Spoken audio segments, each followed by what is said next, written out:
살면서 이런 순간 한 번쯤 겪어보셨을 겁니다. 오랫동안 고민하고 내린 결정인데 가까운 사람이 한마디 합니다. 그게 맞아? 나는 잘 모르겠는데. 그 순간부터 머릿속이 흔들리기 시작합니다. 분명히 내가 옳다고 생각했는데 어느새 그 사람의 말이 며칠 동안 머릿속을 맴돕니다. 혹은 이런 경우도 있습니다. SNS에 올린 한마디, 모임에서 꺼낸 내 의견. 누군가 차갑게 반응하는 순간 나도 모르게 내가 잘못 말한 건가 싶어집니다. 그리고 다음번엔 조금 더 조심하게 됩니다. 조금 더 작아지게 됩니다. 그런데 분명히 주변을 보면 그렇지 않은 사람들이 있습니다. 똑같이 비판을 듣고 똑같이 주변의 시선을 받는데 이상하게 흔들리지 않는 사람들. 기분 나빠하지도 지나치게 해명하지도 않습니다. 그냥 자기 길을 갑니다. 우리는 보통 그런 사람들을 보며 이렇게 생각합니다. 저 사람은 원래 강한 사람이야. 혹은 나는 저런 성격이 아니니까. 하지만 오늘 제가 말씀드리고 싶은 건 그게 아닙니다. 그들이 흔들리지 않는 건 타고난 성격 때문이 아닙니다. 그들의 머릿속에는 대부분의 사람들이 갖고 있지 않은 하나의 필터가 있습니다. 오늘 이 영상에서는 그 필터가 정확히 무엇인지, 그리고 그게 어떻게 작동하는지를 심리학적으로 차근차근 설명해 드리겠습니다. 끝까지 보시면 지금까지와는 조금 다른 시선으로 자기 자신을 보게 되실 겁니다.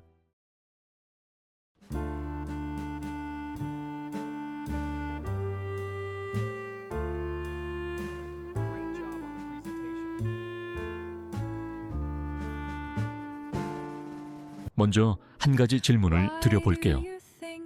당신은 어떤 결정을 내릴 때 가장 먼저 무슨 생각을 하시나요? 이렇게 하면 사람들이 어떻게 볼까? 아니면 나는 이게 맞다고 생각하는가? 이 두 질문 중 어느 쪽이 먼저 떠오르느냐에 따라 그 사람이 세상을 바라보는 방식이 근본적으로 달라집니다.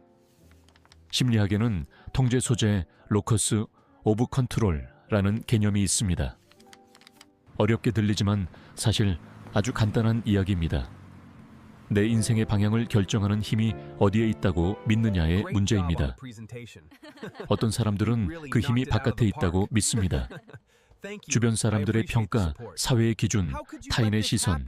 이런 사람들은 누군가 칭찬하면 자신감이 생기고 누군가 비판하면 무너집니다. 반면 또 다른 사람들은 그 힘이 자기 안에 있다고 믿습니다. 내가 어떤 가치관을 가지고 있는지, 내가 무엇을 옳다고 판단하는지가 기준입니다. 이런 사람들은 칭찬을 받아도 과하게 들뜨지 않고 비판을 받아도 쉽게 흔들리지 않습니다. 머릿속에 나침반이 하나 있다고 상상해 보세요. 어떤 사람의 나침반은 항상 바깥을 향해 있습니다. 주변 사람들의 반응을 실시간으로 감지하고 그쪽으로 방향을 맞춥니다. 반면 흔들리지 않는 사람들의 나침반은 안쪽을 향해 있습니다. 외부의 바람이 불어도 바늘이 크게 움직이지 않습니다. 자기 안의 기준이 이미 자리를 잡고 있기 때문입니다. 그런데 여기서 중요한 점이 있습니다. 한국 사회에서 자라온 우리에게 이 나침반이 바깥을 향하는 건 사실 매우 자연스러운 일입니다. 어릴 때부터 우리는 눈치를 하나의 덕목처럼 배워왔습니다. 분위기를 읽고 상대방의 감정을 파악하고 튀지 않는 것, 이건 공동체 안에서 살아남기 위해 오랜 세월 다듬어진 사회적 기술입니다. 집단 안에서 조화를 이루는 데 있어서 눈치는 분명히 중요한 역할을 합니다. 하지만 문제는 그 눈치가 삶의 모든 영역으로 번질 때입니다. 직업을 선택할 때, 관계를 정리할 때, 나이 50에 새로운 무언가를 시작하려 할 때, 이럴 때도 여전히 남들이 뭐라고 할까가 첫 번째 질문이 된다면 그건 더 이상 사회적 기술이 아닙니다. 그건 자기 자신을 잃어가는 과정입니다. 흔들리지 않는 사람들도 눈치가 없는 게 아닙니다. 그들도 사회를 읽을 줄 압니다. 다만 그들은 눈치를 참고 자료로 쓰고 자기 기준을 최종 판단으로 씁니다. 순서가 다릅니다. 바깥의 정보를 수집한 뒤 안으로 들어와서 결정을 내립니다. 대부분의 사람들처럼 바깥의 반응에 결정을 맡기지 않습니다. 이게 단순한 성격 차이처럼 보일 수 있습니다. 하지만 실제로는 오랜 시간에 걸쳐 형성된 사고 습관의 차이입니다. 그리고 습관은 바꿀 수 있습니다. 오늘 이 영상이 끝날 때쯤이면 그 습관을 어떻게 바꾸는지 구체적으로 알게 되실 겁니다. 그 전에 한 가지를 더 짚고 넘어가야 합니다. 이 사람들이 비판을 받을 때 머릿속에서 정확히 어떤 일이 일어나는가 하는 겁니다. 누군가에게 비판을 받았을 때 우리 머릿속에서는 아주 빠른 속도로 번역이 일어납니다. 그 결정은 좀 별로인 것 같아. 이 말이 귀에 들어오는 순간 대부분의 사람들은 자신도 모르게 이렇게 번역합니다. 저 사람이 나를 별로라고 생각하는구나. 행동에 대한 이야기가 순식간에 나라는 사람 전체에 대한 이야기로 바뀝니다. 그리고 그 순간부터 우리는 방어적이 되거나 위축되거나 며칠을 그 말에 시달립니다. 흔들리지 않는 사람들도 똑같은 말을 듣습니다. 하지만 그들의 머릿속에서는 그 번역이 일어나지 않습니다. 정확히는 그 번역을 막는 능력이 있습니다. 심리학에서는 이것을 탈인격화, 디퍼스널라이제이션이라고 부릅니다. 어떤 행동이나 결정에 대한 평가를 자신의 존재 가치와 분리시키는 능력입니다. 이게 그들이 가진 필터의 핵심입니다. 많은 분들이 이런 사람들을 오해합니다. 비판을 받아도 흔들리지 않으니까 고집이 세거나 남의 말을 듣지 않는 사람이라고 생각합니다. 하지만 실제로는 정반대입니다. 이들은 오히려 더 잘 듣습니다. 자신을 방어해야 한다는 긴장감 없이 들을 수 있기 때문입니다. 위협을 느끼지 않으니 상대방의 말을 있는 그대로 받아들일 여유가 생깁니다. 고집쟁이와 소신 있는 사람의 차이는 겉으로 보면 비슷해 보일 수 있습니다. 둘 다 자기 의견을 굽히지 않는 것처럼 보이니까요. 하지만 안을 들여다보면 전혀 다릅니다. 고집쟁이는 비판을 들으면 즉각적으로 반박합니다. 상대방이 말을 다 끝내기도 전에 이미 방어 태세를 갖춥니다. 자신이 공격받는다고 느끼기 때문입니다. 반면 소신 있는 사람은 끝까지 듣습니다. 그리고 흥미롭게도 그 말이 맞는지 틀린지를 따지기 전에 먼저 이렇게 묻습니다. 이 말이 나에게 필요한 정보인가? 감정이 아니라 판단으로 반응합니다.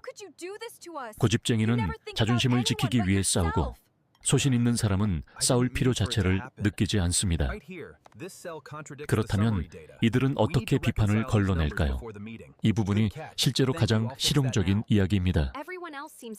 이들은 비판이 들어오면 무의식적으로 출처를 확인합니다. 이 말이 어디서 왔는가? 이 사람이 나의 상황을 실제로 알고 하는 말인가? 아니면 자신의 감정이나 불안을 내게 투영하고 있는 건가? 건설적인 피드백에는 공통적인 특징이 있습니다. 구체적이고 행동으로 연결되며 나를 낮추려는 의도가 없습니다. 반면 감정적 투영에는 다른 냄새가 납니다.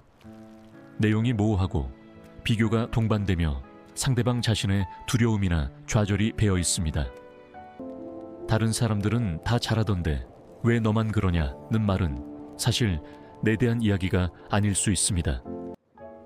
그 말을 하는 사람의 내면에 있는 무언가가 밖으로 나온 것일 수 있습니다. 흔들리지 않는 사람들은 이 두 가지를 구분합니다.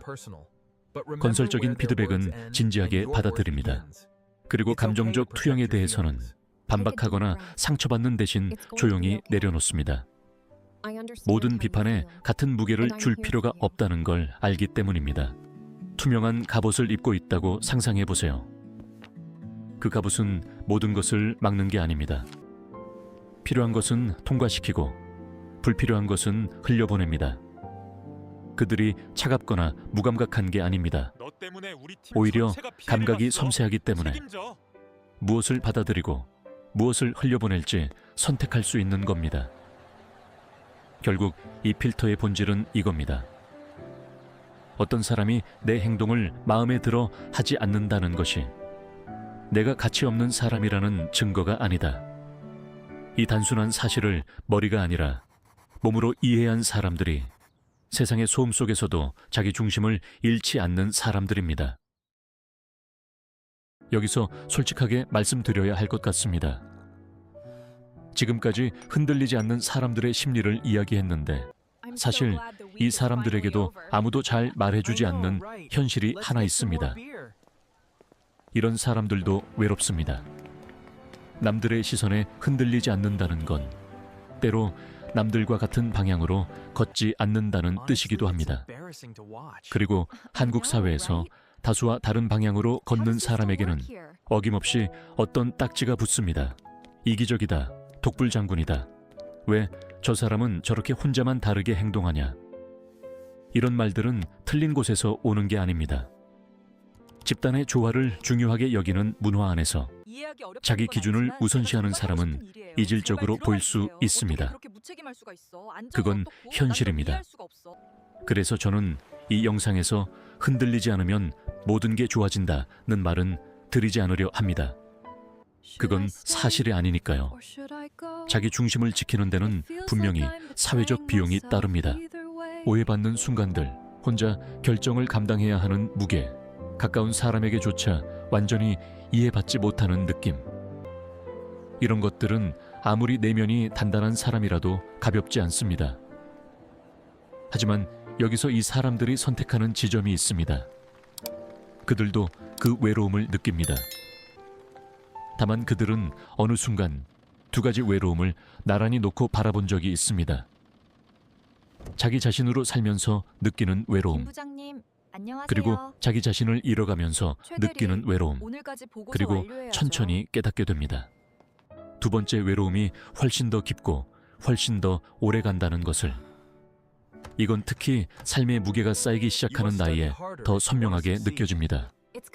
30 중반을 넘기고 40을 지나면서 많은 분들이 어느 날 문득 이런 감각을 느낍니다.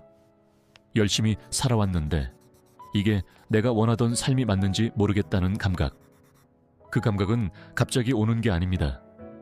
오랫동안 자기 목소리보다 바깥의 목소리를 먼저 들어온 시간들이 쌓여서 오는 겁니다. 흔들리지 않는 사람들은 그 질문을 조금 더 일찍 마주했을 뿐입니다. 그리고 그 질문 앞에서 도망치지 않았을 뿐입니다.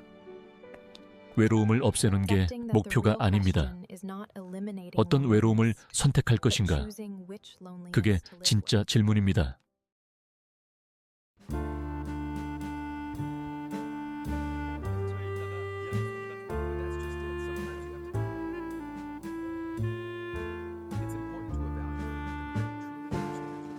그렇다면 이제 실제적인 이야기를 해볼 시간입니다.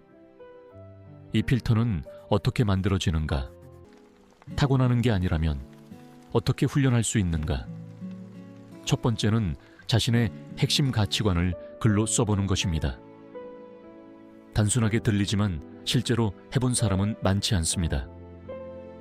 목표가 아니라 가치관입니다. 내가 어떤 삶을 살고 싶다가 아니라 나는 어떤 것을 절대 포기하고 싶지 않은가? 그 질문에 3가지만 답해보세요. 이 3가지가 당신의 닻입니다. 외부의 바람이 불어올 때 이 닻이 있는 사람과 없는 사람은 완전히 다르게 반응합니다. 닻이 없으면 어떤 파도에도 쓸려갑니다. 닻이 있으면 흔들려도 떠내려가지 않습니다. 두 번째는 미움받을 용기를 제대로 이해하는 것입니다. 많은 분들이 이 개념을 들어보셨을 겁니다. 하지만 오해하기 쉬운 부분이 있습니다. 미움받을 용기는 일부러 남을 불편하게 만들라는 말이 아닙니다. 심리학자 알프레드 아들러가 말한 핵심은 과제의 분리입니다.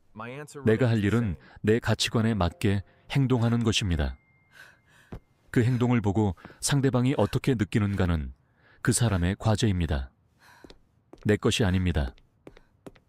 모든 사람을 만족시키려는 시도는 결국 아무도 만족시키지 못하고 자기 자신만 잃게 되는 공식입니다.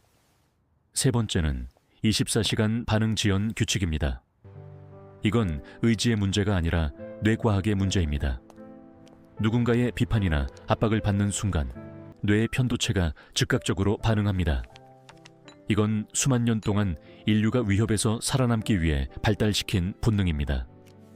문제는 이 본능이 사회적 압박과 실제 위험을 구분하지 못한다는 겁니다. 이성적 판단을 담당하는 전전두엽이 제대로 작동하려면 시간이 필요합니다. 흔들리지 않는 사람들은 감정이 없는 게 아닙니다. 다만 그들은 편도체가 아니라 전전두엽이 결정을 내릴 때까지 기다릴 줄 압니다. 중요한 반응일수록 24시간을 먼저 두세요. 네 번째는 내면의 법정을 세우는 것입니다. 우리는 보통 무의식적으로 이름 모를 타인들의 시선을 기준으로 삼습니다. 대신 당신이 진심으로 존경하는 두세 명을 떠올려 보세요. 실제 인물이어도 좋고 책 속의 인물이어도 좋습니다. 압박을 받는 순간 사람들이 뭐라고 할까? 대신 그 사람이라면 이 상황을 어떻게 봤을까를 물어보세요. 막연한 다수의 시선에서 무게 있는 소수의 기준으로 이동하는 것입니다.